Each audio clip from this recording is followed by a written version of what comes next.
Assalamualaikum warahmatullahi wabarakatuh. Salam sejahtera, salam sehat untuk kita semua. Indonesia akhirnya gagal menjadi juara di Piala ASEAN U23 setelah Vietnam lewat gol di menit ke-37 dari Nguyen Chong Phuong dari sebuah scrimmage depan gawang tidak terkawal dan akhirnya gawang Muhammad Ardiansyah bobol. Sayang sekali kita tidak bisa memenangkan pertandingan, dan ini untuk ketiga kali Vietnam tampil sebagai juara di Piala ASEAN yang dulunya disebut sebagai Piala AFF.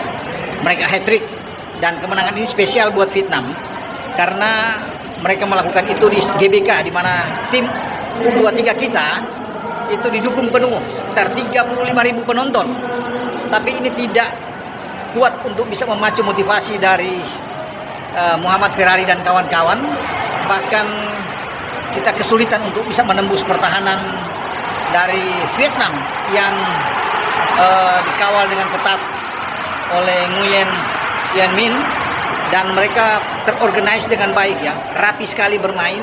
Kita memang penguasaan bola bagus, tapi itu dia kendalanya, selalu bola ke belakang terus dan sulit untuk bisa masuk ya, menembus area mereka.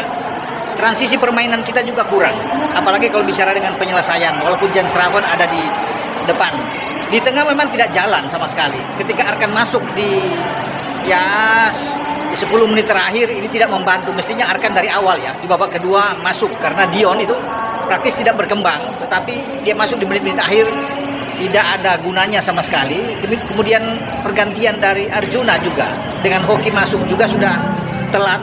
Kalau kita mau sejak ketinggalan dengan 1 gol itu langsung masuk di babak kedua dengan pemain-pemain tipikal menyerang ya, karena kita di bench itu masih ada Victor Detan juga teman-teman semua, dan memang ini kita tidak bisa ya, kreativitas sekali lagi hilang di kotak di area lini tengah kita.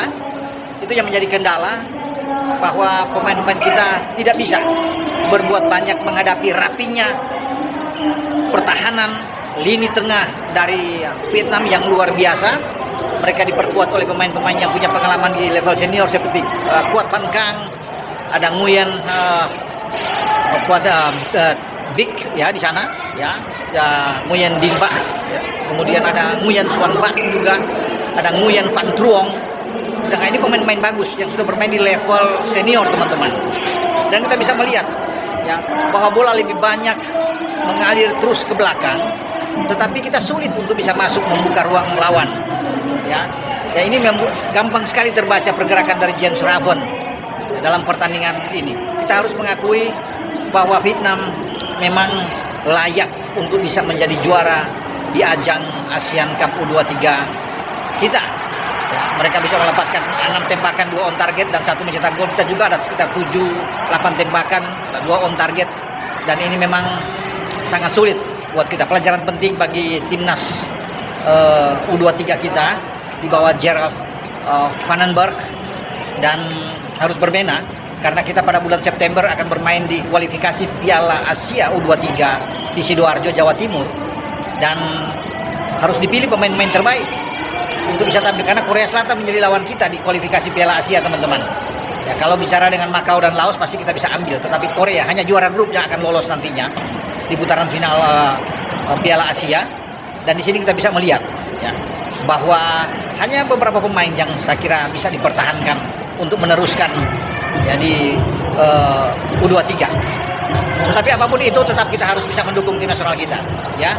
Mereka pun sudah berjuang sebenarnya ya. Tapi apa boleh buat, kita harus bisa mengakui keunggulan dari tim tamu Vietnam.